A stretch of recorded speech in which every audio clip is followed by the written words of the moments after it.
I always thought the silence of our lake house meant peace. But that night, silence became the most terrifying sound I'd ever heard. When I got home from my work trip, snow was falling softly over Lake Ellison. My husband, Ethan, said he'd be working late again. I was tired, ready for a bath and bed until I heard it. A faint, deliberate creak from upstairs. I froze with one hand on my suitcase. "Ethan?" I called out. Nothing. The house was old, built in the 50s, always creaking and groaning like it had lungs of its own.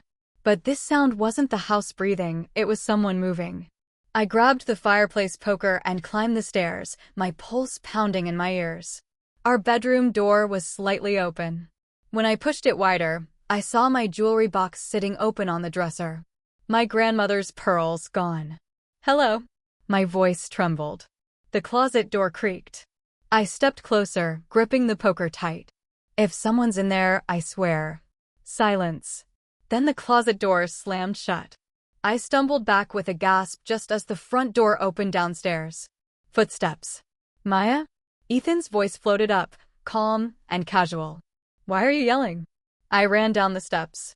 "There's someone in our room." The jewelry box, someone broke in. He looked up from his phone, annoyed, not scared. "You've barely slept in days." "It's probably just the wind." "Wind doesn't open drawers, Ethan." He smiled the way you do at a child who's scared of the dark. "Sit down. I'll make you tea." Before I could reply, a crash echoed from upstairs. Glass shattering. Ethan's smirk vanished. I bolted for the stairs, ignoring his weight. In our bedroom, a picture frame was shattered. The jewelry box overturned. The window latch snapped clean off. I pointed. "You still think I imagined this?" Ethan touched the glass. "The cracks from the inside. Maybe you knocked it earlier." A sound came from down the hall. Quick. Soft. Like bare feet on carpet. I ran toward it before I could think. The guest room door was ajar, curtains fluttering from the cold air seeping through a cracked window. I pulled the curtain aside and came face to face with a woman. She was young. Blonde. Wearing my blue sweater. We both screamed. She darted past me, down the stairs, sobbing. "Stop!" I shouted, chasing after her. "Maya, don't."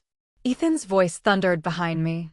The woman reached the front door, fumbling with the locks. When it finally opened, she screamed, "Ethan, help me." I froze. "What did you just say?" I demanded. The woman looked at Ethan, tears streaking her face. "Tell her the truth." Ethan's face drained of color. He didn't move. Didn't speak. I stared between them, the truth dawning in my gut before my brain caught up. "You know her." The woman's voice dropped. "He said you'd be gone tonight." I saw it then, the knife tucked into her waistband. Small. Sharp. Real. "Put it down," I said quietly. Her expression twisted. "You shouldn't have come home early." She lunged. I swung the poker, missed, and she bolted through the back door, vanishing into the snow. Ethan grabbed my arm. "Stop, Maya. Please." I yanked away. "You brought her here?" "Into my home." He looked at me like a man cornered. "It's not what you think." "Oh, then what is it?" I shouted. "Because she sure knew your name." But before he could answer, the distant wail of sirens cut through the night air. Our neighbor must have called 911. Ethan just stood there, pale and shaking. And that's when I realized something far worse than a break-in had happened. The intruder hadn't come for our things. She'd come for him. The sirens grew louder until red and blue lights washed across the snow outside. I stood on the porch barefoot, trembling, as two officers stepped out of their cruiser. Ethan hovered behind me, silent and pale, his phone still in his hand like he didn't know what to do with it. "Ma'am, we got a call about a possible intruder," the older officer said. "Are you hurt?" I shook my head. "She's gone." A woman broke in. She was wearing my clothes. The younger cop exchanged a glance with his partner. "Can you describe her?" "Blonde. Maybe mid-20s. Jeans." "She had a knife." Ethan cleared his throat. "Officer, I think my wife might be mistaken. She's been under a lot of stress." I turned on him. "I'm not mistaken. You saw her." Both officers looked between us. The older one asked calmly, "Sir, Did you see the suspect?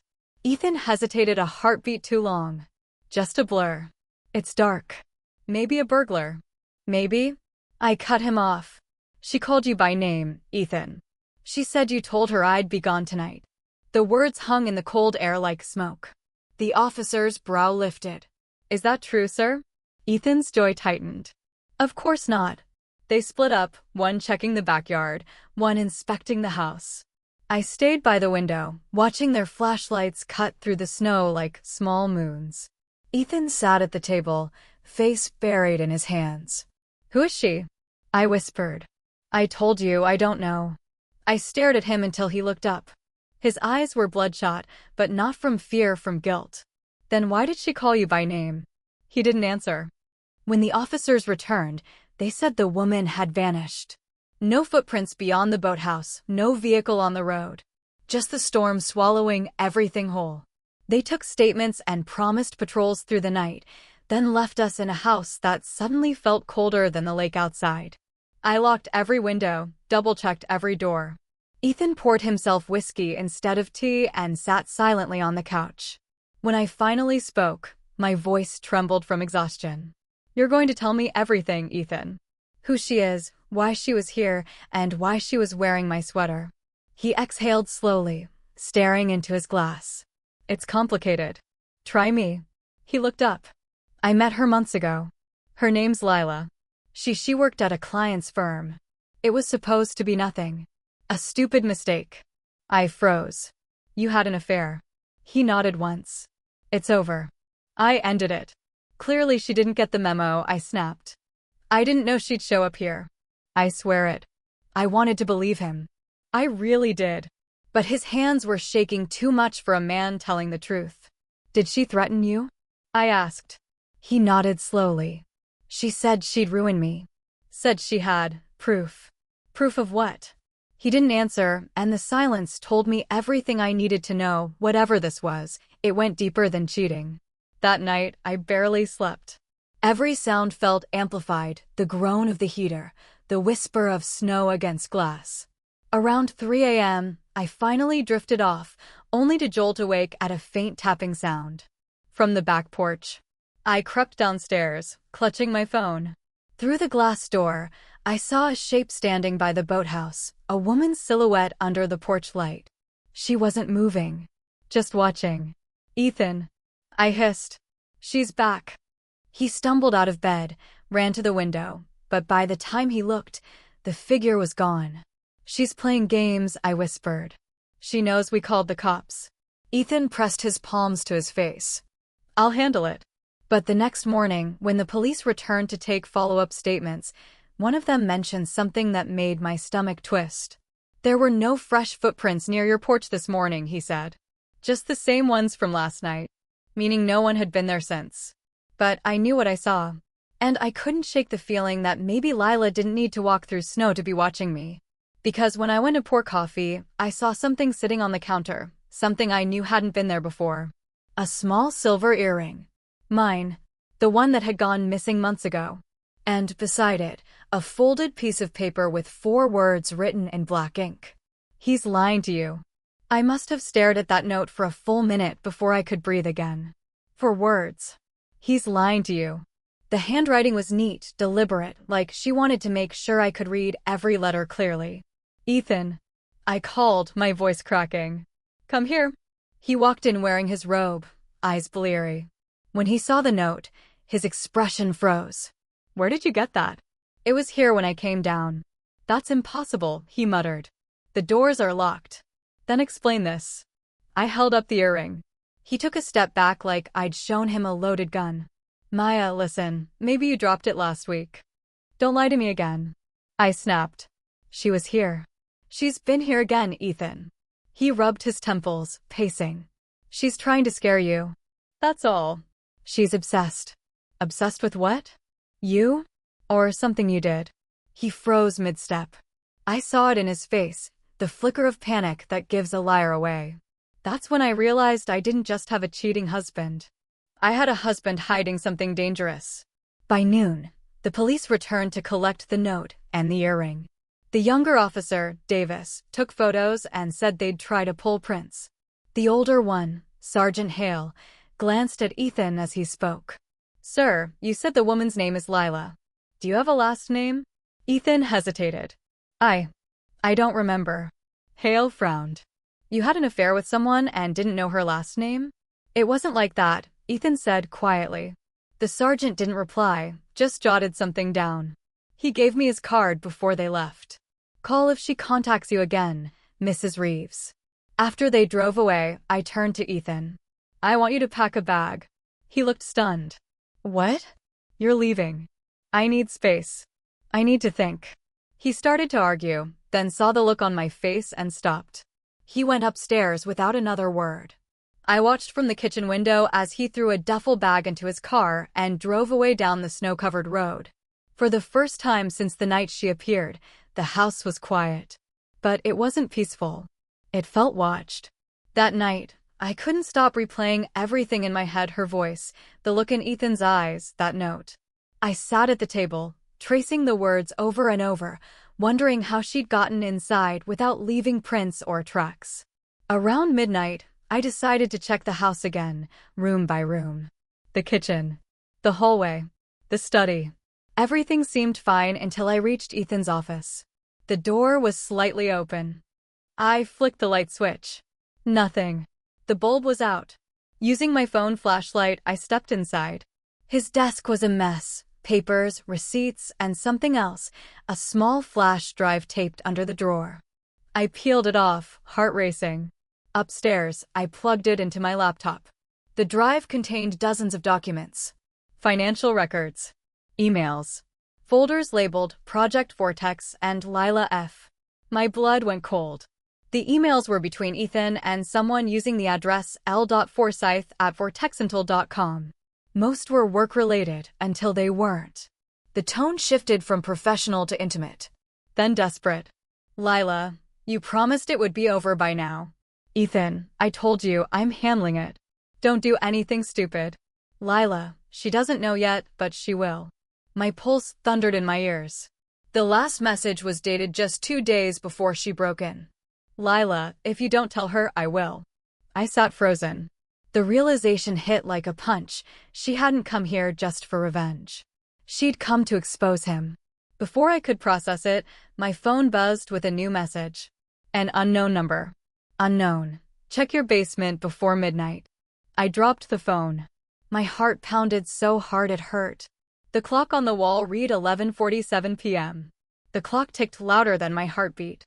11:47 p.m. Check your basement before midnight. I read the message again, half expecting the words to vanish.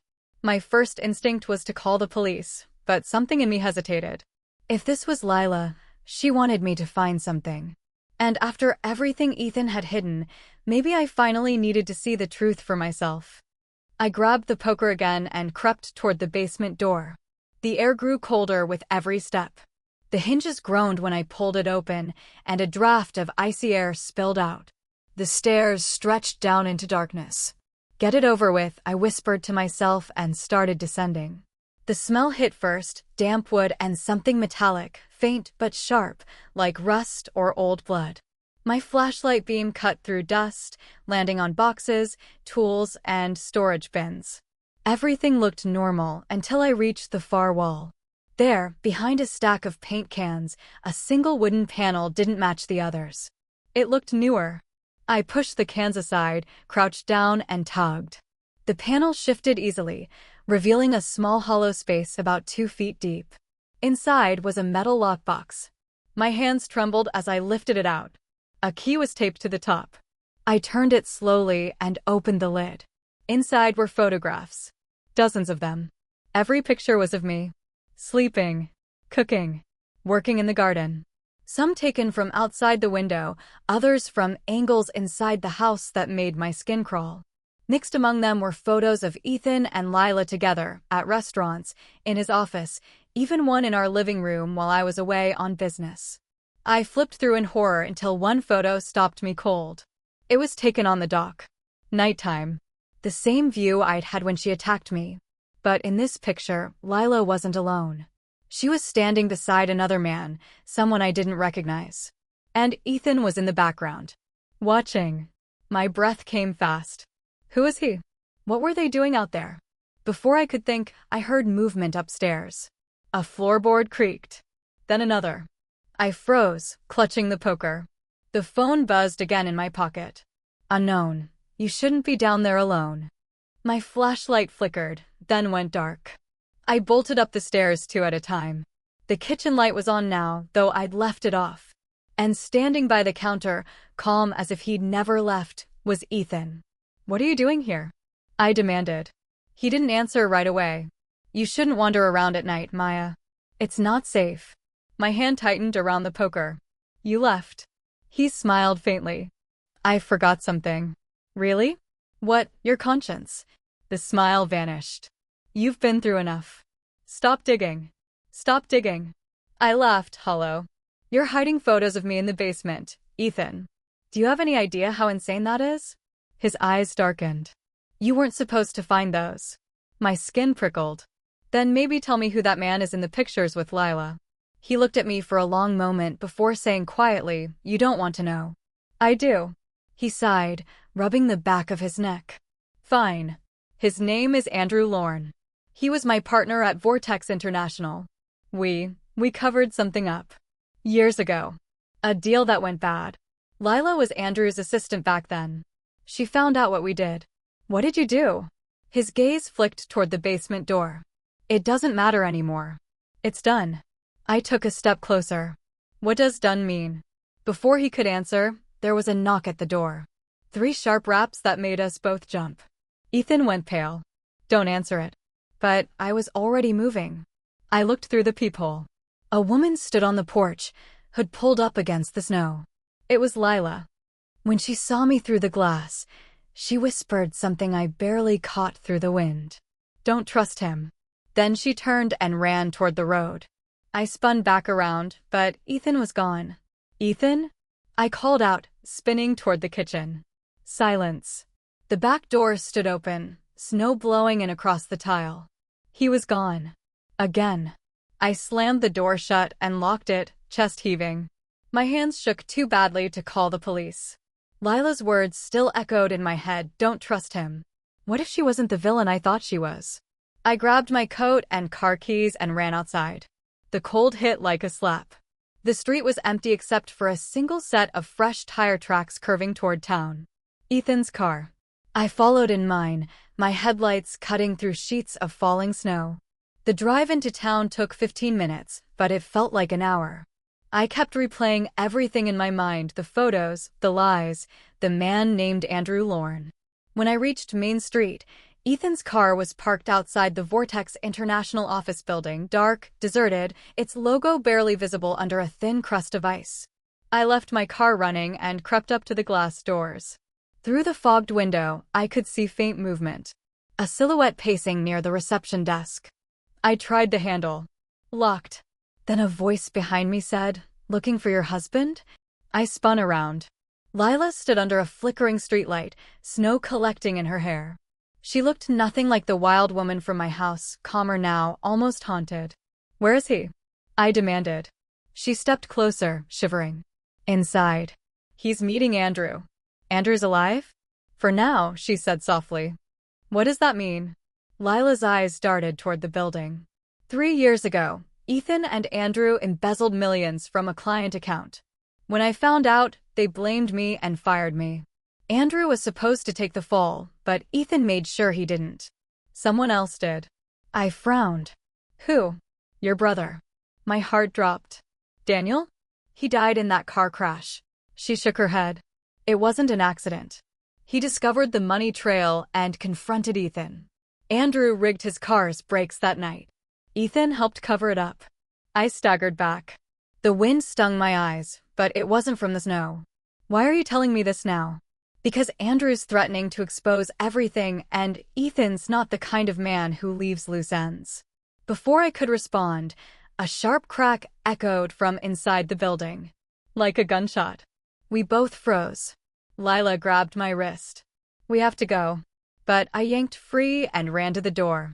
My scream fogged the glass. Ethan. A shadow moved inside. Then another shot.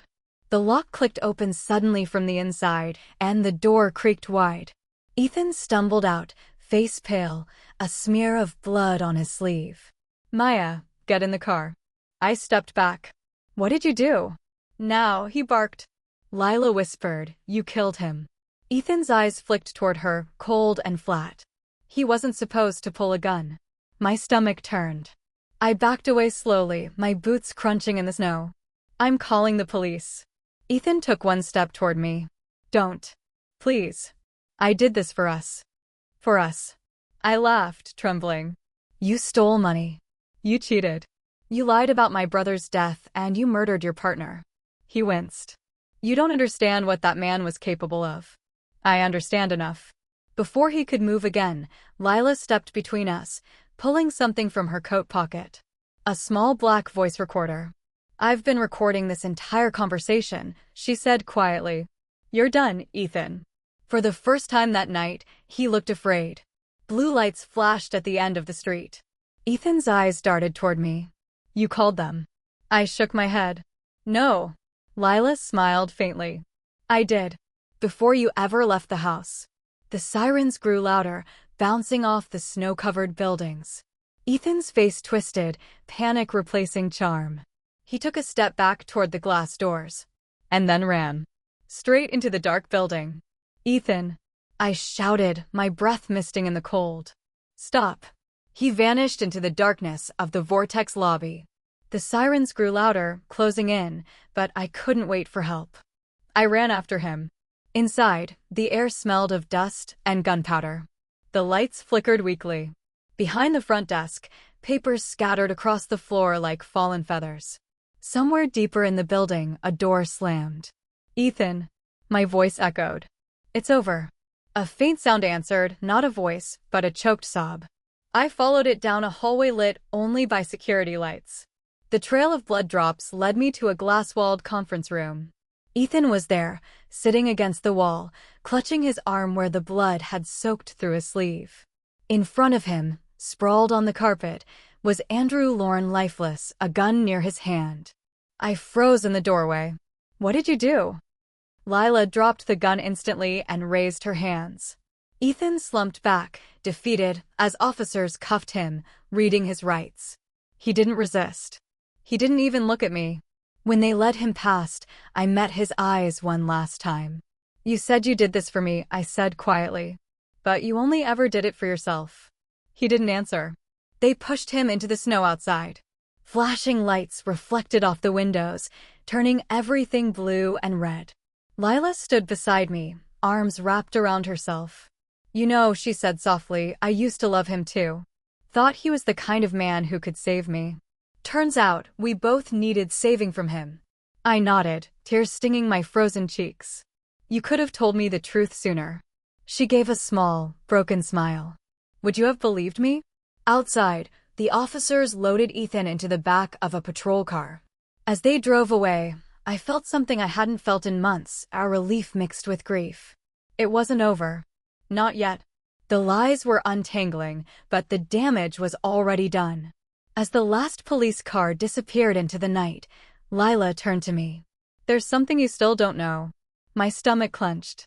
What do you mean? She hesitated. Ethan wasn't the only one who covered up what happened to your brother. I frowned. What are you talking about? Her eyes met mine, dark and serious. Your brother was working with me before he died. And there's a reason Vortex wanted him silenced. Before I could ask, a figure appeared at the end of the street, someone standing perfectly still under the lamppost, watching us.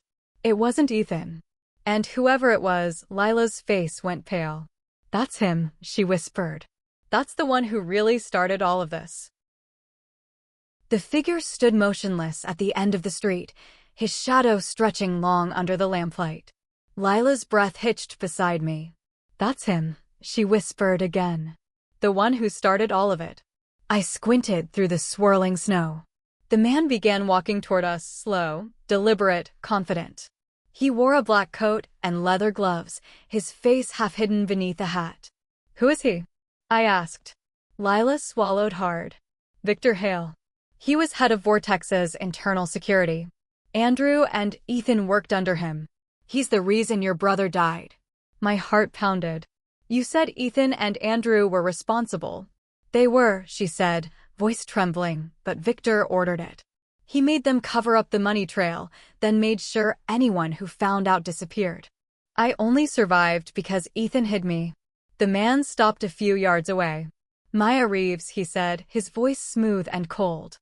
I've heard a lot about you. Lila moved slightly in front of me. Leave her out of this, Victor. He smiled faintly. Still protecting people who don't deserve it, Lila? You never learn. He took a step closer, and I saw the faint outline of a gun beneath his coat. My pulse roared in my ears. You don't need to do this, I said. It's over. The police know. He chuckled. The police only know what I allowed them to. Ethan's arrest was convenient. He'll take the blame for everything. The rest of us will move on. My fear turned into anger. You used them. You used my brother. His eyes gleamed. Your brother was smart. Too smart.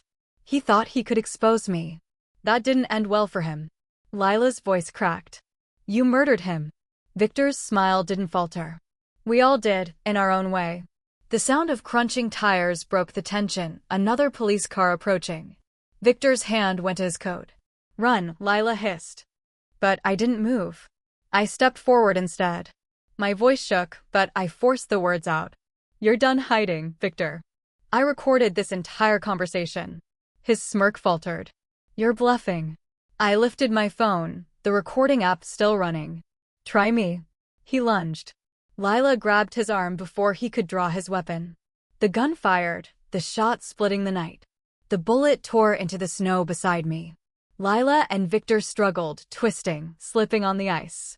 I heard her scream, then another shot. Everything went silent. Victor fell backward, blood blooming across his coat. Lila stood over him, her face pale and streaked with tears, the gun shaking in her hand. The police car screeched to a stop.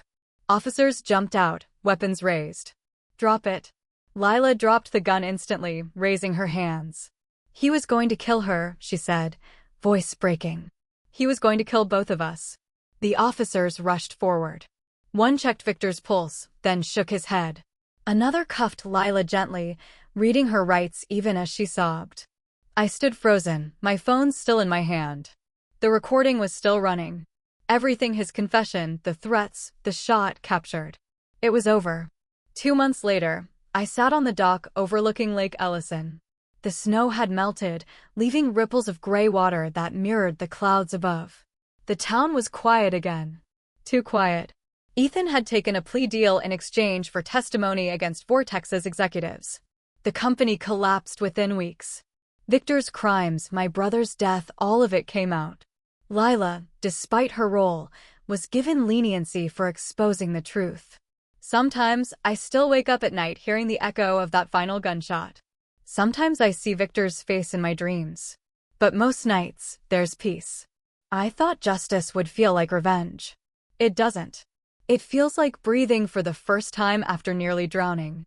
As the sun dipped low over the lake, I took the small box of photos I'd found in the basement, the ones that had started it all, and threw them into the water. The wind caught them, scattering them across the surface before they sank out of sight. A single reflection lingered in the ripples, my own face, calm for once. Lila's words from that night echoed in my mind. We both needed saving from him. She was right. But maybe I needed saving from myself too, from the woman who trusted too easily, who ignored her instincts, who mistook silence for safety. Now, when I hear the house creak at night, I don't reach for the poker. I listen. Because sometimes, silence isn't danger at all. It's proof that the ghosts are finally gone.